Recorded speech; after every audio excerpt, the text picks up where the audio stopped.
మరోసారి తన కుటిల బుద్ధిని ప్రదర్శించింది పాకిస్తాన్. జమ్మూ కాశ్మీర్లో పాకిస్తాన్ డ్రోన్ల కలకలం రేగింది. సాంబా సెక్టార్లో డ్రోన్ కదలికలను గుర్తించారు బీఎస్ఎఫ్ బలగాలు. డ్రోన్ ద్వారా ఆయుధాలు జారవిడిచింది పాకిస్తాన్. పారా గ్రామంలో పాక్ ఆయుధాలు గుర్తించారు. గ్రెనేడ్, 2 పిస్టల్స్, 16 రౌండ్ బుల్లెట్లు, 3 పిస్టల్ మ్యాగజైన్లను స్వాధీనం చేసుకున్నారు. అయితే ఈ ఆయుధాలు ఎవరి కోసం పంపారు అనేదే ఇక్కడ ప్రశ్న. దీని వెనుక ఉన్న ఉగ్రవాద నెట్వర్క్ ఏంటి అనే విషయంపై నిఘా వర్గాలు దర్యాప్తు చేస్తూ ఉన్నాయి. ఇక దాయాది పాకిస్తాన్ మరోసారి తన కుటిల బుద్ధిని ప్రదర్శించింది అంటూ కూడా మన ఆర్మీ సైన్యం చెబుతుంది. డ్రోన్ల ద్వారా భారత్లోకి ఆయుధాలని చేరవేసి శాంతి భద్రతలు విఘాతం కలిగించేందుకు ప్రయత్నించింది. అయితే అప్రమత్తమయ్యి సరిహద్దులో ఉన్నటువంటి భద్రతా దళాలు ఈ కుట్రను సమర్థవంతంగా తిప్పికొట్టారు. డ్రోన్ల ద్వారా భారత్లోకి అక్రమంగా తరలిస్తున్నటువంటి ఆయుధాలను పట్టుకున్నారు. తెల్లవారుజామున జమ్మూలోని సాంబా సెక్టార్ పరిధిలో పాక్ డ్రోన్ల కదలికలను గుర్తించారు. ఈ కదలికలు కూడా అక్కడ కలకలం సృష్టించాయి. అసలు ఏంటి డ్రోన్లు అని చెప్పి కూడా తర్వాత దాన్ని పరిశీలించిన తర్వాత దాంట్లో ఆయుధాలు రావడం జరిగింది. అయితే ఇది ఎవరి కోసమో పంపించినట్లుగానే వీళ్ళు భావిస్తూ ఉన్నారు, ఆర్మీ భావిస్తూ ఉంది. అయితే ఎవరి కోసం పంపించారు, ఎందుకోసం పంపించారు అనేది కూడా ఇప్పుడు దీని గురించి కూడా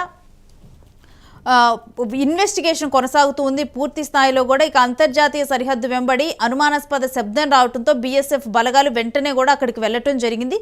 ఏంటి ఈ శబ్దం అని అనుమానాస్పద ఒక డ్రోన్ సౌండ్ లాగా ఉంది అంటూ కూడా డ్రోన్ ద్వారా పాక్ ముష్కర్ల ఆయుధాలను భారత్లోకి జారవిడిచినట్లు అప్పుడు అధికారులు గుర్తించారు. మనం చూస్తూ ఉన్నాం కదా, ఒక పొలం విజువల్స్లో మొత్తం కూడా ఒక దట్టమైన పొదల్లో కూడా వాటిని వదలటం జరిగింది. ఇక వెంటనే గుర్తించిన వెంటనే సరిహద్దుల్లోని ఫ్లోరా గ్రామం సమీపంలో భద్రతా దళాలు విస్తృతంగా కూడా చర్యలు చేపట్టారు, గాలింపు చర్యలు చేపట్టారు. ఎవరైనా వీటిని తీసుకోవటానికి వచ్చారా, ఇంకా ఇక్కడ ఎవరైనా ఉన్నారా, లేకపోతే ఇంకేమైనా ఆయుధాలను ఇక్కడ దాచిపెట్టి ఉంచడం జరిగిందా అని కూడా పూర్తిగా కూడా అక్కడ మొత్తం కూడా కలియదిరగటం జరిగింది. ఈ క్రమంలో నది ఒడ్డున పసుపు రంగు టేప్తో చుట్టిన ఓ ప్యాకెట్ను బలగాలు గుర్తించాయి. ఆ ప్యాకెట్లో ప్యాక్ చేసిన 3 పిస్టల్స్, గ్రెనేడ్, 16 రౌండ్ల బుల్లెట్లు, 3 పిస్టల్ మ్యాగజైన్లు కనిపించాయి. ఈ మేరకు ప్రస్తుతం బార్డర్ వెంట గాలింపు చర్యలు కొనసాగుతూ ఉన్నాయి. ఈ విధంగా కూడా డ్రోన్ల ద్వారా ఆయుధాలు చేరవేస్తున్నారని కూడా ఇక పూర్తిగా కూడా ఎక్కడికక్కడ కూడా నిఘా పెంచి మొత్తం కూడా కలియ తిరుగుతూ ఉన్నారు. ఆ ప్రాంతాల్లో కూడా ఇంకా ఏమైనా ఆయుధాలు ఉన్నాయా లేదా, లేకపోతే ఇంకేమైనా మాదక ద్రవ్యాలు ఏమైనా జాడ విడిచారా అనే కోణంలో కూడా భద్రతా దళాలు క్షుణ్ణంగా కూడా సోదాలు నిర్వహిస్తూ ఉన్నాయి. ఇక పాక్ గత కొంతకాలంగా డ్రోన్ టెక్నాలజీని ఉపయోగించి సరిహద్దు దాటకుండానే ఆయుధాలను, డ్రగ్స్ని భారత్లోకి పంపేందుకు ప్రయత్నాలు కొనసాగిస్తోంది.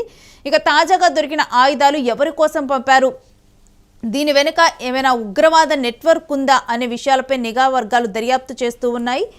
ఇక ఈ విధంగా కూడా పాక్ ఎప్పటికప్పుడు కూడా ఉగ్రవాదాన్ని కంటిన్యూ చేయడంలో ఒక న్యూ టెక్నాలజీని వాడటానికి ముందుగా ఉంటుంది. ఏదైనా మంచి పనుల కోసం వాడటానికైతే వెనకాడుతుంది, కానీ ఉగ్రవాదాన్ని పెంచి పోషించడానికి మాత్రం టెక్నాలజీని వాడటంలో ఫస్ట్ ఉంటుంది.